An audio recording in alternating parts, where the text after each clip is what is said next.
আসসালামু আলাইকুম, কেমন আছেন সবাই? আজ ক্লে দিয়ে আরেকটা ফুড প্লেটার বানাবো। এজন্য আমি প্রথমে নীল কালারের ক্লে থেকে কিছু পরিমাণ ক্লে নিয়ে সেটাকে হাতের সাহায্যে ভালোভাবে মিক্সড করে নিচ্ছি।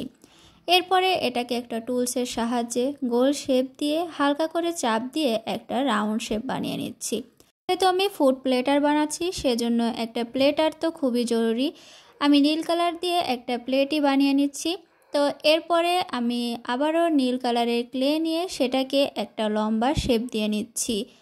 একটা টুলসের সাহায্যে দড়ির মতো শেপ দেওয়ার পরে এটাকে আমি যে বাটির মতো চ্যাপ্টা শেপ বানিয়ে নিয়েছিলাম এটার চারপাশে বসিয়ে দেব। তো হাতের সাহায্যে আস্তে আস্তে করে এটা আমি রাউন্ড শেপ করে বসিয়ে আলতো হাতে চাপ দিয়ে নিয়েছি যাতে আলাদা হয়ে না যায়। এরপর একটা টুলস নিয়েছি যে টুলসটার এক সাইডের অংশ একটু খাঁজ কাটা। তো এটা দিয়েই আমি এই প্লেটারের চারপাশে ডিজাইন করে নিচ্ছি। এবার এটাকে একটা সাইডে রেখে দিয়েছি। এবার এই প্লেটারের জন্য আমি খাবারও বানিয়ে নিচ্ছি। এজন্য আমি প্রথমে হলুদ কালারের ক্লে নিয়েছি, এটাকে হাতের সাহায্যে ভালোভাবে মিক্সড করে নিয়েছি। এবার একটা টুলসের সাহায্যে এটাকে আমি গোল শেপ দিয়ে নিব। গোল শেপ দেওয়ার পরে আমি হালকা একটু চাপ দিয়ে এটা চ্যাপটা করে নিব।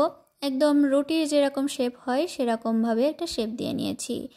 এটাকে একটা সাইডে রেখে দিয়ে এবার এটার উপরে আমি কিছু টপিংস ব্যবহার করব, সেজন্য আমি খয়েরি কালারের ক্লে নিয়েছি।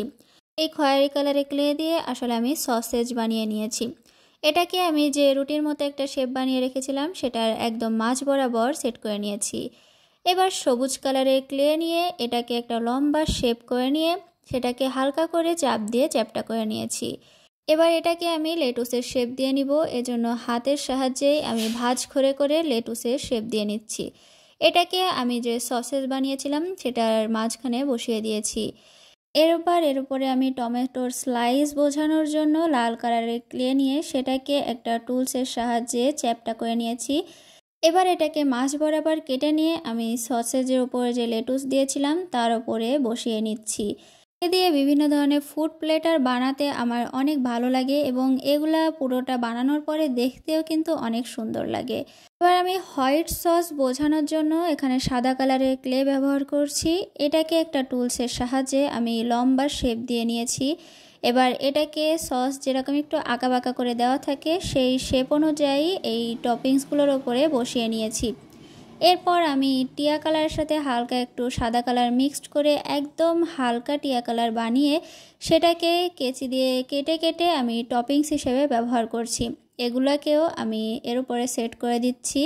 সবগুলো টপিংস সেট করে দেওয়ার পরে আমি এটার মাঝ বরাবর ভাঁজ করে নিব যাতে করে এই টপিংসগুলোর দুই সাইডে এটা লেগে থাকে। আপনারা হয়তো দেখে বুঝেই গিয়েছেন আমি কি বানাতে চেয়েছি। আমি এটাকে একটা টাকোচ প্লেটার বানিয়েছি। সেমভাবে আমি আরেকটা টাকোচও বানিয়ে নিয়েছি। তো আপনাদের কাছে এই টাকোচ প্লেটারটা কেমন লাগলো অবশ্যই কমেন্টের মাধ্যমে জানাবেন।